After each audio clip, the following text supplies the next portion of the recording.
Welcome to The Imposters. This is a podcast about expertise. Who gets to define it? Who gets recognized as an expert? And whose knowledge is overlooked in humanitarian and development spaces? The Imposters recenters aid around affected communities and lived expertise.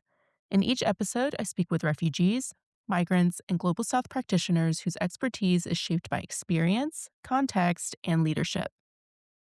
These conversations explore what expertise and legitimacy look like in the sector, and how imposter syndrome is often a systemic outcome rather than a personal failure.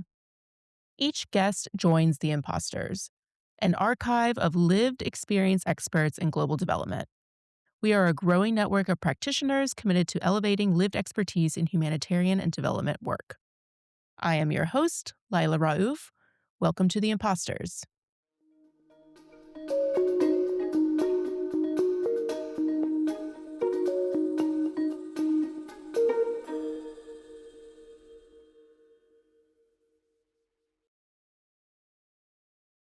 So, this season, we're not treating imposter syndrome as a confidence problem, but as a systemic outcome of how knowledge, authority, and legitimacy are produced. So, today's episode is an important one because we're going to slow down a bit and name the theories behind this idea. So, today, I'm excited to be joined by May AbuMoghli. She is a assistant professor in the Human Rights Program at the Doha Institute for Graduate Studies. May's work sits at the intersection of critical human rights, education in emergencies, refugee studies, and decolonizing higher education, with a particular focus on Arabic speaking contexts. Her research engages deeply with academic freedom, research ethics, and how colonial legacies continue to shape universities and knowledge production today. Much of the thinking behind this podcast was shaped by encountering post colonial theory early on in my career, especially Edward Said, whose work Orientalism helped me make sense of why so many of us feel out of place in academic and professional spaces. In today's conversation, we'll start out by talking about imposter syndrome, but we're also going to pull back the curtain a bit and focus on some of the structures underneath it. And without further ado, I'm excited to welcome May to the show. May, thank you so much for being here. Thank you very much for having me. I want to start off in the place that I hope to always with these conversations. So I want to ask you, do you ever feel like an imposter in academic or professional spaces?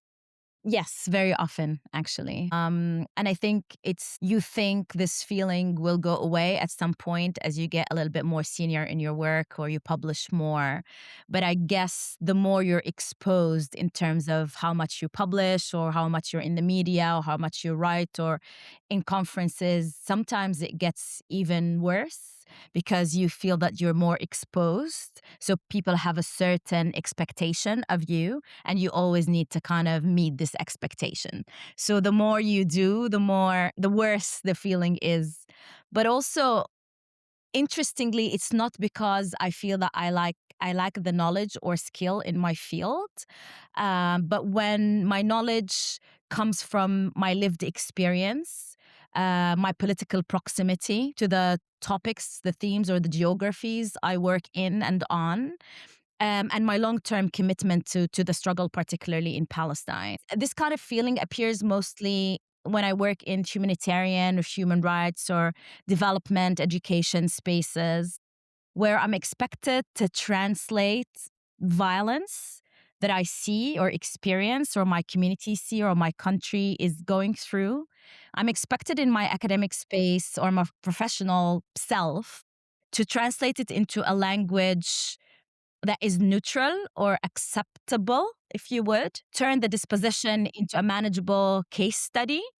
Um, the moment I refuse that translation or the flattening of these feelings and experiences, the imposter feeling kind of kicks in more, not because I'm unqualified, but because I'm misaligned with what the institution recognizes as legitimate knowledge, right?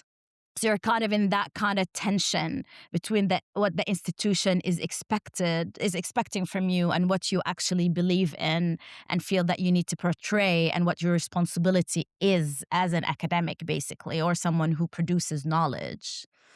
So there's a tension between the violence of the institution, because that's violence. It's like silencing and normalizing the violence that you shouldn't be experiencing. And also, there's a forced neutrality and a forced objectivity. So that there's a tension between that and my political commitment to the themes, community, and geographies I work on and in, as I mentioned before. Um, I can give you an example if you want. Sure, that would be great. Yeah, so being an academic in an academic space where my analysis normally is contextualized and situated in historical grounds, and I believe it's empirically solid because I work with the communities that I would want my academic production or knowledge production to serve. But a lot of times, particularly when I was working in Western institutions, this my the knowledge that I produce is considered to be too close or too emotional or too angry, right? Meanwhile, someone with far less familiarity, but much more distance would be praised for being quote unquote objective. So their knowledge production will be validated as such. So the institution's perception of what's rigorous research or academic work vis-a-vis my political commitment and my work and what my work creates, there is a rift where I feel that kind of being a misfit within that institution, right? Or an imposter. And this is where the imposter feeling is created or it seeps in. So I feel like an imposter precisely when my knowledge disrupts the rules or the academic structure itself or the institution. But I learned how to embrace it and always be not an imposter, but I like the idea of being a misfit. So, are you saying, if I'm understanding correctly, that maybe your lived experience is being perceived as a conflict of interest or bias that you have by these institutions?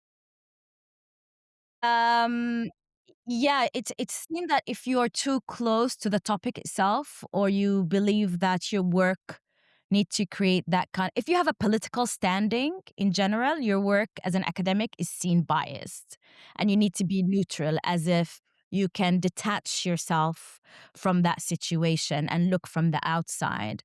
But for me, I think if you are able to do that, you're not only dehumanizing the people you work with, but you're dehumanizing yourself as well. Because for people who work in violent contexts, in refugee contexts, if you do not have a political standing for justice and rights, and you think that you could be detached from that context, you're Still a picturing bias. yourself exactly, that is a bias too. So yeah. That was really helpful.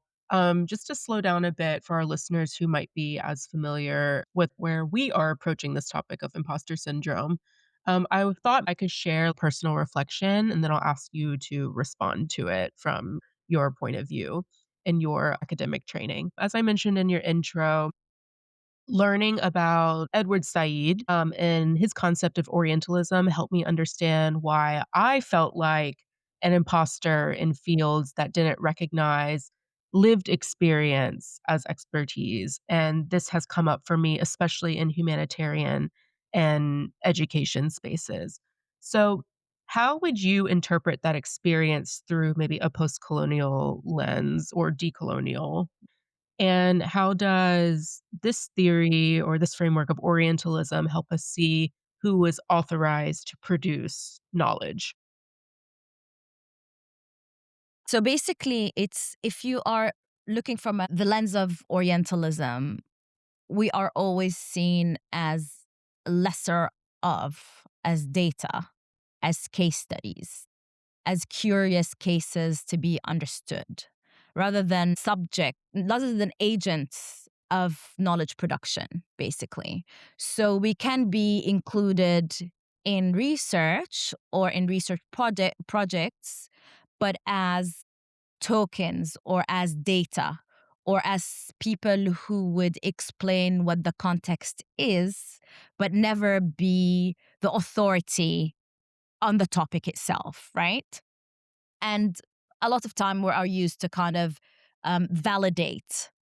So if someone is writing a book or an article, you are there to validate because you are from there, or you are the woman's voice, or you are the queer voice, or whatever they need to validate that kind of information. But you're not at the core of it. You are always the preferee, right? So I think that would be how I would see it from that lens of Orientalism within that kind of research context.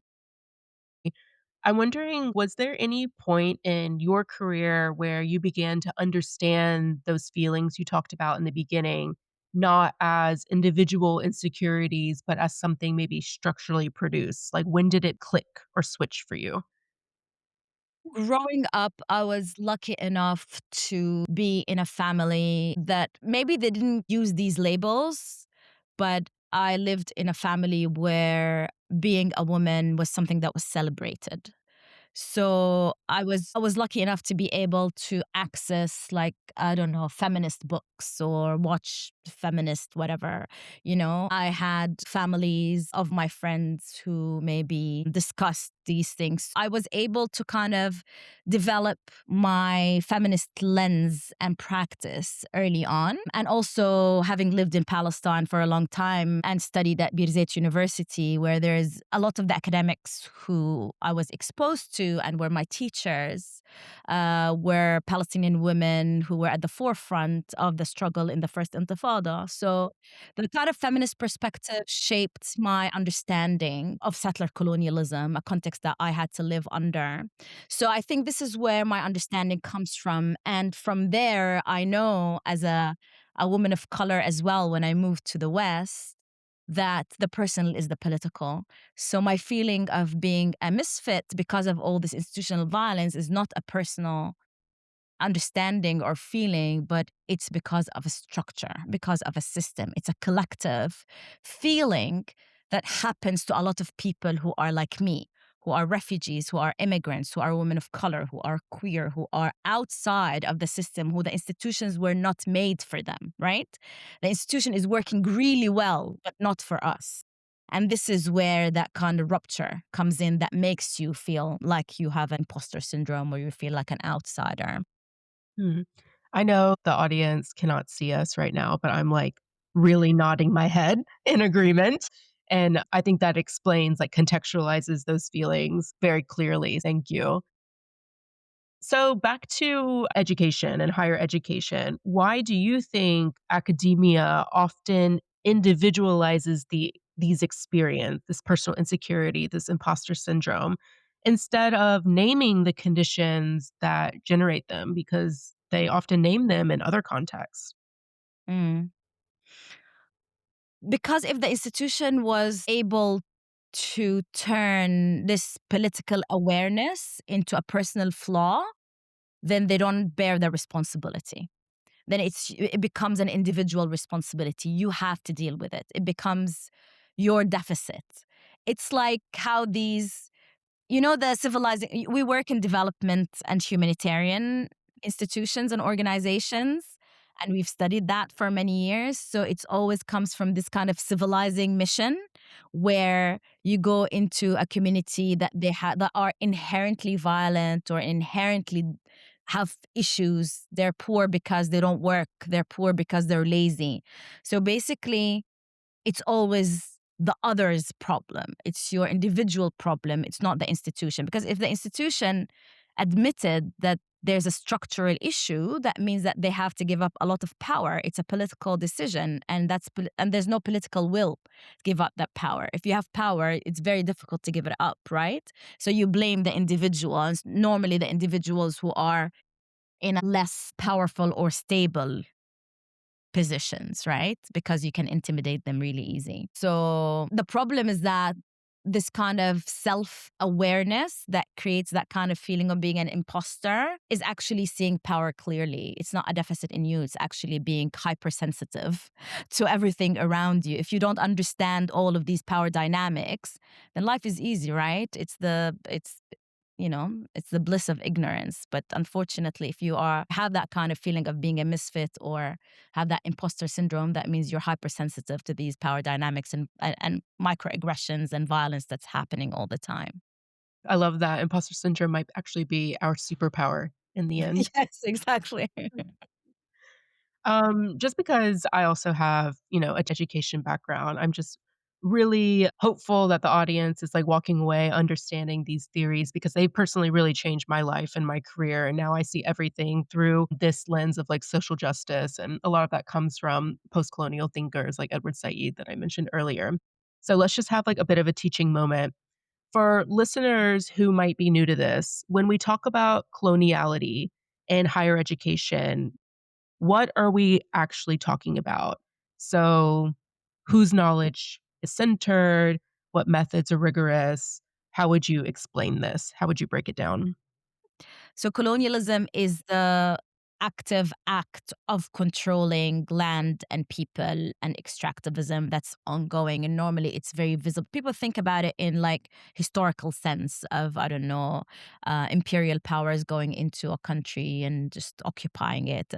But I mean, colonialism continues. So the continuation of colonialism in different forms is coloniality. So colonialism never ended, but it became coloniality. So it's kind of the imperial power is still controlling our resources and lands and labor force and capital and even minds, right? Our minds are being colonized through what kind of education we go through, what readings matter, whose theory matters, who we put in the center as the knowledge that matters. So that's coloniality, basically. So it's the ongoing colonialism in various shapes and forms. And it impacts our lives in literally every single bit. So, when we talk about coloniality in universities, we're talking about the deep structures that decide, as you said, what counts as knowledge, who gets to produce that knowledge, and under what conditions. Because even if I am a professor in in a university, right, I'm supposed to be like in a very privileged position, but the knowledge that I produce might not be counted as worth it or does not meet certain criteria and conditions because I use certain terminologies that are not, I don't know, palatable for the institution. So if we say a settler colonialism in Palestine or the genocide in Gaza or a lot of these terminologies will be brushed aside and I have to kind of not be able to use them and change my reality to fit into these criteria and structures. So, in my work, again, especially in Palestine and education emergencies, I see coloniality operating through very ordinary academic practices, right? You don't see them, they're not in your face, but you feel them happening all the time. So, through the syllabi that center European theorists and call them universal, right? Through peer review processes that treat research grounded in lived experiences as too subjective, as we mentioned before, or not allow you to use certain terms that actually describe your reality. Also, the political economy of publications. If you are an academic in somewhere in the global majority countries and university cannot afford to pay for these journals, you don't have access neither to reading nor to publishing in them. You stay or you're forced into the periphery, right? So through funding structures as well that reward projects that manage violence, normalize violence rather than actually confront them. So coloniality shows up in the idea that theory, if you want to talk about theory a little bit, is something produced somewhere in the global minority countries or what's called the global north, while the global majority provide cases, data, context, right? We are in the background. So Palestinian life becomes evidence rather than epistemology. Refugee experiences become background rather than analysis. Scholars working in or on these contexts are often invited to speak as tokens, but only within very narrow boundaries of what is accepted and not exposed what's deemed confrontational, right? So sometimes you're mere existence in some place will be very uncomfortable for certain people, right? So, what do you do with that? And here is where you might feel like an imposter, but you shouldn't, because it is them who are feeling uncomfortable because of your mere existence, right? So, what do you do with that? You just exist, right? I love the way you put that. That's a really empowering way to think about those of us who struggle with this imposter syndrome that might be due to coloniality. I remember just in my master's program at UCL, at the Institute of Education, which I just recently finished, so this is very fresh on my mind. We learned about, of course, these theories, the intersection or how you can apply post-colonial theory and decolonial theory to development and education. But it seemed like there was like, yes, we agree as students, but how? So maybe we can talk a little bit more about how do we make this tangible for those of us who are interested, but they don't know where to go from here. So you started talking about publication venues. Can you talk about maybe citation politics, who feels authorized to speak, English dominance, maybe diversifying sources, anything on that topic of how we can counter this in small ways? Okay, so we agreed that the problem is structural. The feeling is structural and collective. So resistance shouldn't be about, oh, I need to work on myself. I don't have self confidence, or I just need to own my voice, or something like this. Like pull it together. That's not the solution. Sometimes it's the solution at the moment, but in general, it should be more collective. And it's also epistemic. So how we perceive ourselves and what kind of knowledge we want to produce. Academic language is very isolating and it's very exclusionary for two reasons. The first reason is the language that is considered the language of knowledge, which is English, which is not accessible for a lot of people, and it privileges certain type of people over others. And the second problem is the very technical academic language that we use. So not only the English, but even if we like, if I'm an Arabic speaker, if I write in Arabic academic articles, also the Arabic that I use is not very accessible, right? So we turn people's lives into expert knowledge while excluding these people who we talk to and we producing that knowledge about. We keep them outside of the conversation, right? So if we want to stand in that kind of resistance mode, or if we think what can we do, we need to turn epistemic privilege on its head. So normally we think epistemic privilege means that your proximity to whiteness, you being in a powerful institution, you having the knowledge of the language or the skills of an academic, right? But we actually need to start thinking that the knowledge that the communities we work with is the privilege, because without them we cannot go anywhere, right? We cannot write, we cannot go to conferences, we don't have anything to say. So reversing that gaze, not looking at these communities as lesser of, but actually look at us as lesser of because we don't have the skills or the knowledge if we don't work with them, right? Yeah, absolutely. uh, So make sure that knowledge is not created and owned by those with institutional power, but those who have the lived experience. Creating pockets of epistemic resistance. What I mean by that is spaces inside and outside of universities where people can think and learn together without having to translate their experiences into academic language so that people can take them seriously. Maybe citing people who matter, not look at these communities or these people we interview as sources of data, but actually cite them. Because, one of the problems in these ethics forms that anonymity, but some people want their names to be there. Like some people tell you, I want you to say that I said this. And I think forcing that anonymity on them is unethical because they are the owners of that knowledge. So who am I to strip them from that ownership, right? So true. I was just thinking that as you were talking that we're forced to make them anonymous. Well, not forced, but highly encouraged to, and they really get reduced down to like a code name. Now that you've framed it is kind of horrible. And it's usually it's for like their safety and protection, but maybe they should be deciding that if if that's a risk that they're willing to Yeah. take. They wouldn't talk to you if they feel that they're at risk, right? It's very infantilizing as well. Like, I know what's better for you, so I'm not going to put your name. But these people are telling you, no, I want my name to. So who am I to decide that for them, right? Stripping them their agency. Institutional academic work is very dehumanizing.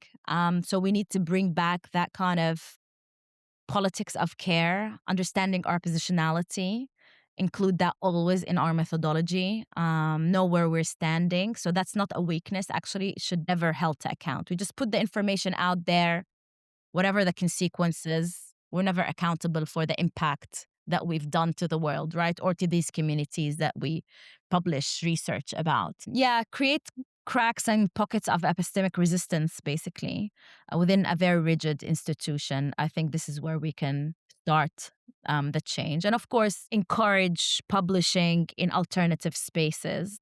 But this takes a lot of time. And as an academic, the institution, because it's colonial, regardless where you are in the global north or the global south, they expect you to publish in Q1 and Q2 journals in English, which is fine, but you can always translate that very rigid, difficult language into easier and put them in spaces that are more accessible to people.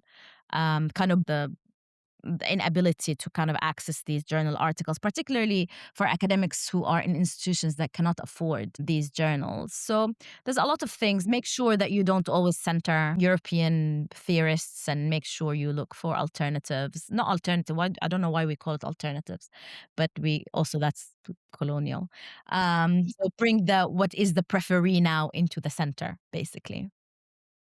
I'm such like a new researcher, so forgive me if this sounds like super naive, but I'm going through the process of like publishing my first journal and I didn't know I had to pay for this to be able it costs a lot of money to be able to publish open access and open access is so people don't have to pay to read your work and access your work. And my work was intended to be participatory. So I want people to be able to read it because it's spotlighting refugee voices, and there's a bit of co-analysis with my research assistant who's from the community, the affected population. So I really want people to be able to like access this, but it's not like, $20. It costs like almost $2.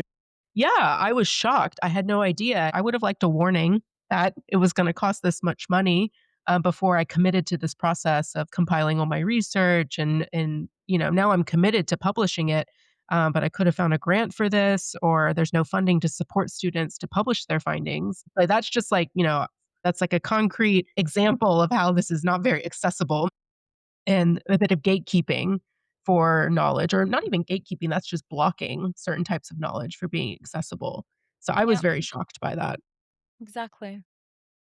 Well, I became really interested in your work because you write a lot about all of this, but connected to education and emergencies. So, in education and emergencies, and refugee education specifically, whose knowledge is still treated as context rather than theory?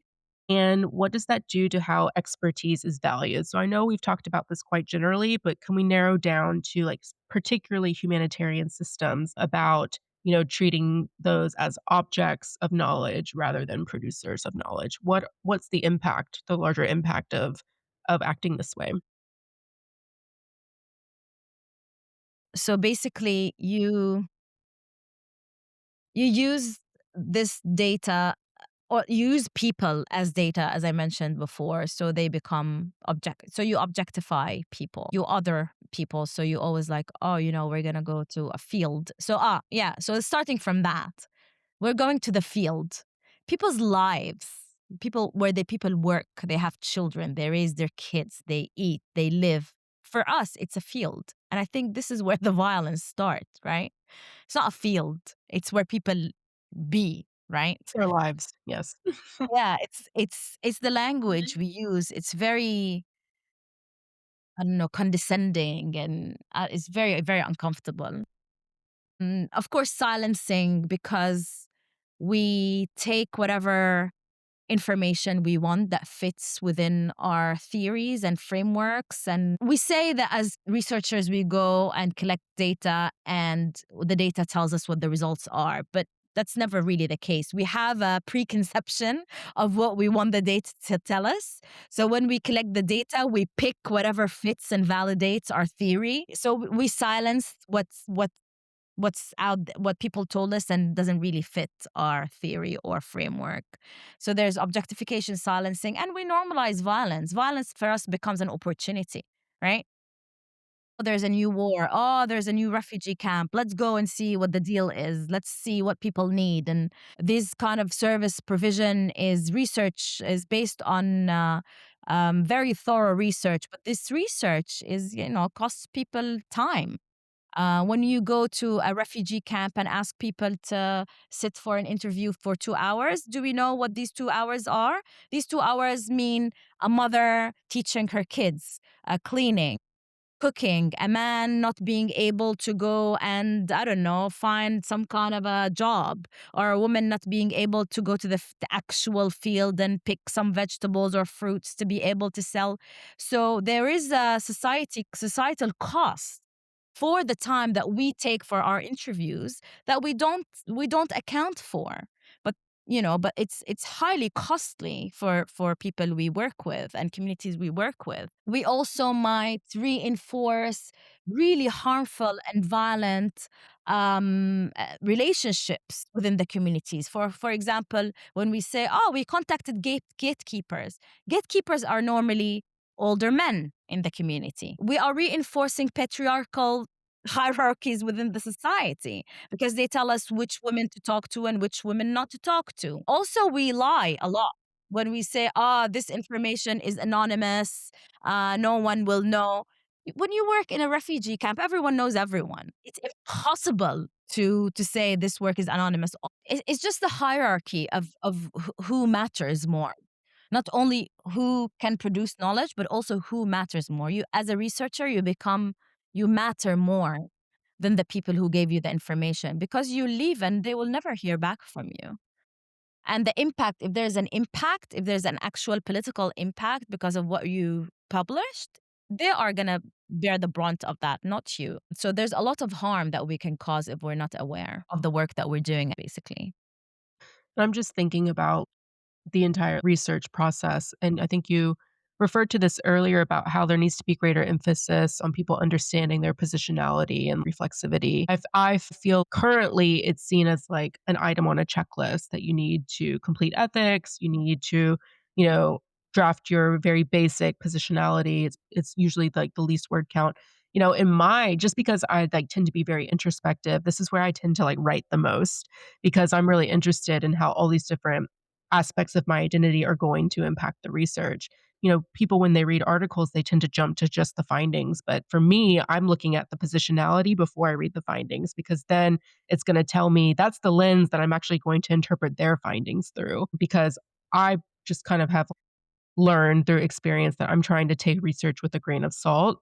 Just as you mentioned, there's a lot of limitations and ethical issues that aren't so clear to the eye at first. Also, your positionality impacts the validity of your data. Like if I am a white man who goes into an old female, brown female Muslim woman collective or like a group, the data that I will be given is completely different than if I go into that group of people. If I speak the same language, it's going to be very different data than if there's an interpreter, right? So my positionality completely changes the type of information I will get. And there are communities who a lot of researchers like to go to because they're easier or safer or whatever they are, geographically easier to access or have less violence. And these communities are so used to research, they know exactly what you want to hear. So if you're not aware of the nature of the group of people you're talking to as well and how much research they're exposed to, also you won't understand where this data is telling you. So there's a lot of layers to research that it's not as easy as, okay, let's go and see what these refugee kids are learning. I have a question, and maybe this is something that you and I have in common. I'm not sure. But you mentioned earlier about like the hypersensitivity. So do you think your lived experience as having that in common with the population that you tend to conduct research on or with, do you think that your lived experience has actually made you more aware and attuned to these issues in the field? Yeah, for sure.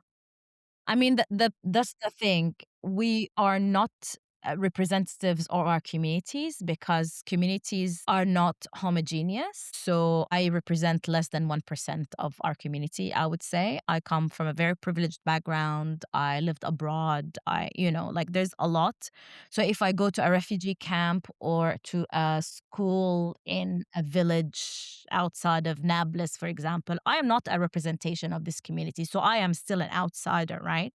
I need to be very aware of my positionality here. However, my knowledge of the language helps a lot because I can hear what's happening around me. And that's also context for data and an understanding of the context. Also, my very deep knowledge of the political, economic, social, I don't know, class issues within that community helps me a lot. So if I parachute in to, I don't know, a Sudanese refugee camp in Uganda, I will have literally no clue what's going on, right?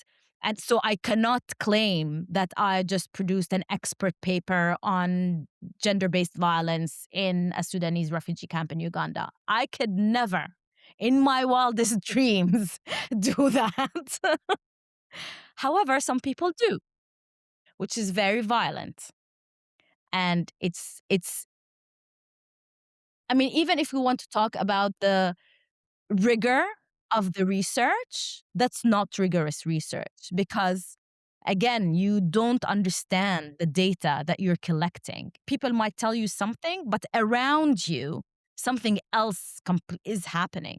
And it happened a lot. Like, I used to do research in Syrian refugee camps in Lebanon where we would be interviewing teachers and the teacher would be telling us something and then turn and say something exactly the opposite to the person next to them. I would understand this and I would know how it implicates my data, but my colleague who has not a word of Arabic would have no clue. She will just take the data and run with it, right? So the rigor of your research also is linked to your understanding of the context. Yeah, totally. And um I'm also, when I'm working on this project, I'm trying to demonstrate, just like you were explaining, how lived experience provides it's a technical skill that should be valued in the analysis. Like you're saying, you're able to pick up on cues that interpret the analysis that others who don't have that lived experience may. And I'm also trying to balance that with not trying to tokenize. So that was really helpful for you, like disclaiming that you still don't represent these communities, even though you might have some shared cultural linguistic background. So thank you for that. And that's something I'm also trying to like balance as I like work through these complicated topics. But I absolutely agree, and I remember the same thing when I used to work in, like, development work. Just because my family is from the Middle East, I'm aware of, like, saving face culture, which directly impacts empirical research, especially if you're doing interviews, because you ask someone a question and they will give you an answer, but if you don't understand save face culture, you might take that as a data finding when really they're withholding information from you that is actually the finding. And so that would require deeper analysis and understanding to see what's really going on. So I've always wondered, just because that's, I guess, part of my lived experience, that's like a skill set I have. I always like question findings because I'm just wondering, like, did they actually say that, or are they just saying that to save face with you because they're being polite and they want to end the conversation? So there's like so many, that's just one, concrete example, but there's so many, cultural nuances that without lived experience, I really question some of the data findings. Yeah, but you will be made, someone will make you feel like an imposter in this situation because when you question these things, you're like, oh no, we followed the procedures, we had a plan, everything's okay, right? And then you're like, you start questioning yourself. So it's more like, I don't know, gaslighting than than anything else. It's like you're like, did they say that? Like you start questioning yourself because there's something that's bigger than you. There's a team and there's an institution and there's a plan and there's a strategy. And then you're like, yeah, but I saw that face. I heard something on the side that's happening, right? And this is where it accumulates and it becomes like, I don't fit in this place, or I don't know what I'm talking about. Me on just like such a small scale, I feel like I've always, just because I have family from the Middle East and have tended to study the topic and worked in that region, but mainly it's been from a position of I'm just trying to understand my family and my culture and our history versus others who work in the field for various reasons because they're interested, I Curiosity. guess, I agree. or yeah, other reasons, of course. Yeah, that has resulted in, at least for me personally, a lot of gaslighting, and I've noticed lots of details like that where I'm like, "That's not included in our policies or in our understanding of how we work and our ways of working." We don't have any, like, cultural considerations. So if you could leave listeners with one, like, reframing, one way to reinterpret the feeling of being an imposter. You've mentioned a couple so far in this episode. What would it be? Say embrace it rather than fight it. So, because it's the discomfort that shows criticality. It's the dialectical relationship with the space, the ongoing questioning, not the doubt. So I think it's when we keep questioning, it's good because it's constant growth in ourselves, in our spirits, in our knowledges, being more relevant. Because if you think you know it all, I mean, you're not going anywhere. So the question isn't how to get rid of the feeling, but what the feeling reveals about the limitations and the violence of the system. Again, it's not your problem. You don't have a defect. It's the system itself that's not made for you. So, just wanted to take a second to, like, talk about you and what you're working on. Do you have any exciting projects, coming up that audience could follow or look forward to? Yeah, it's gonna take a while. I mean, that's the other issue. I mean, because we come from this region that's very troubled, and the genocide and the violence that's happening, it's not something that's far away. It's our families, it's our loved ones, it's our land. We don't do work that's detached from that. So some people who are not from the region can go run and, publish a book in 6 months. I can't because I start writing and then there's a bombing and there's someone died and someone got arrested and my family's house is surrounded by settlers and, so it's not a one-dimensional thing. It was like, "Oh, okay, I decided to write a book and I just keep writing." No, there's a million other things that are happening that are actually impacting the safety of my loved ones and myself. So research is very, very, very political for us as well because we do research for a certain purpose. Our research is linked to liberation, is not just for the curiosity or the career. Anyway, having said that, I'm working on two research projects, both linked to the context as well and the situation. So I want to write a paper about why do Palestinian academics or people who produce knowledge, not necessarily academics, people in the social media or I don't know, storytellers, whoever is producing knowledge at this point in time, why are we still doing this? What is it good for when people's lives are actually being annihilated? We are, as a nation, being annihilated. Why are we writing? Why are we still producing knowledge? So that's one project. The other one, because I teach human rights and I'm specializing in human rights education. So my PhD was on human rights education. I want to understand from my students who chose to enroll in a human rights program, considering the failure and the complete, well, the process of the dismantling of the human rights institutions now with the decisions of the US, why are they still enrolling in a human rights program? So these are my two research projects. Well, the findings from your students, I mean, I would be interested to hear those because it might give us some hope. Yeah, yeah, they will be published. So I think my interviews will be done by June. So maybe by the end of the year, something should be published. Okay, well, I really look forward to that. Where could, if anyone wanted to get in touch or collaborate, where can they follow your work? I mean, they can visit my profile at the Doha Institute. My email is there, or LinkedIn. Perfect. Well, thank you so much. I have so much to think and reflect on. This was such an informative conversation. I feel really motivated and energized just from speaking about this because it always helps to understand like why you feel or why things are a certain way rather than just like having to accept that, I feel like an imposter and that's just it. No, like it's motivating just to know that there's more that you can learn and research and dissect about these feelings. So, I just want to thank you so much for taking the time to talk with me today about this topic. Thank you very much for having me. I really enjoyed it as well. It's always nice to think loudly with someone else, and it's really helpful as well because you don't internalize it.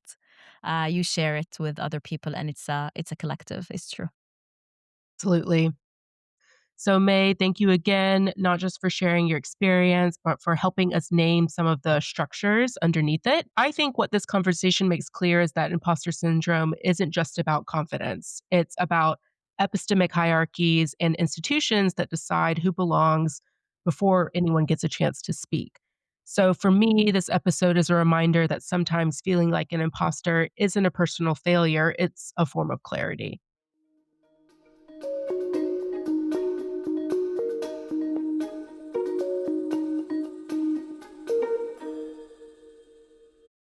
And that's it for today's episode. If you'd like to learn more about today's conversation, visit theimposters.org, where you can explore episode resources and browse the wider archive of lived experience experts. Tune in to The Imposters wherever you listen to your podcasts. I'm Lila Raouf. Thanks so much for listening.